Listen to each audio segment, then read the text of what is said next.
দেশের আইন শৃঙ্খলা পরিস্থিতি নিয়ন্ত্রণে সব বাহিনীর সমন্বয়ে একটি সেন্ট্রাল কমান্ড সেন্টার গঠন করেছে সরকার। স্বরাষ্ট্র মন্ত্রণালয়ের অধীনে গঠিত এই কমান্ড আজ সন্ধ্যা ৬টা থেকেই কাজ শুরু করেছে। দেশের যে কোনো পরিস্থিতি নিয়ন্ত্রণে এই কমান্ড দ্রুত সাড়া দেবে বলে জানান প্রধান উপদেষ্টা প্রেস সচিব শফিকুল আলম। বিকেলে ফরেন সার্ভিস একাডেমিতে সংবাদ সম্মেলনে তিনি আরও জানান, অর্থনীতি ঘুরে দাঁড়াতে শুরু করেছে। আরও জানাচ্ছেন মোহন ইসলাম। দেশের চলমান আইনশৃঙ্খলা পরিস্থিতি নিয়ন্ত্রণে নানাভাবে চেষ্টা করছে অন্তর্বর্তী সরকার। সেনাবাহিনীকে বিচারিক ক্ষমতা দেয়া, যৌথ বাহিনীর অভিযান শুরু করা এবং সবশেষ অপারেশন ডেভিল হান্টের মধ্য দিয়ে পরিস্থিতি নিয়ন্ত্রণের চেষ্টা চলছে। তবে ঠেকানো যাচ্ছে না চুরি, ডাকাতি, ছিনতাই, ভাস্কর্য ভাঙা বা মব ভায়োলেন্সের মতো ঘটনা। পরিস্থিতি নিয়ন্ত্রণে এবার সকল বাহিনীর সমন্বয়ে সেন্ট্রাল কমান্ড সেন্টার নামে নতুন কমিটি গঠন করেছে সরকার।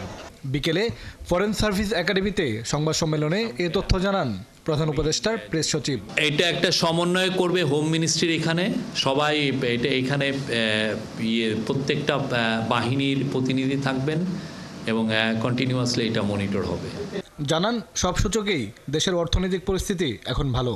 টাকা পাচারের হোতাদেরও চিহ্নিত করা হয়েছে। প্রফেসর ইউনূস বলেছেন, যারা যারা এই যে ব্যাংক ডাকাতির সাথে জড়িত, যাদের বিরুদ্ধে সুনির্দিষ্ট অভিযোগ আছে, তাদেরকে খুব দ্রুত আইনের আওতায় আনার কথা বলেছেন। চিফ অ্যাডভাইজার সেন্ট্রাল ব্যাংকের গভর্নরকে বলেছেন যে বাংলাদেশ ব্যাংকের অটোনমি যত দ্রুত এটা যাতে করা হয়, অটোনমি এনশিওর করা হয়।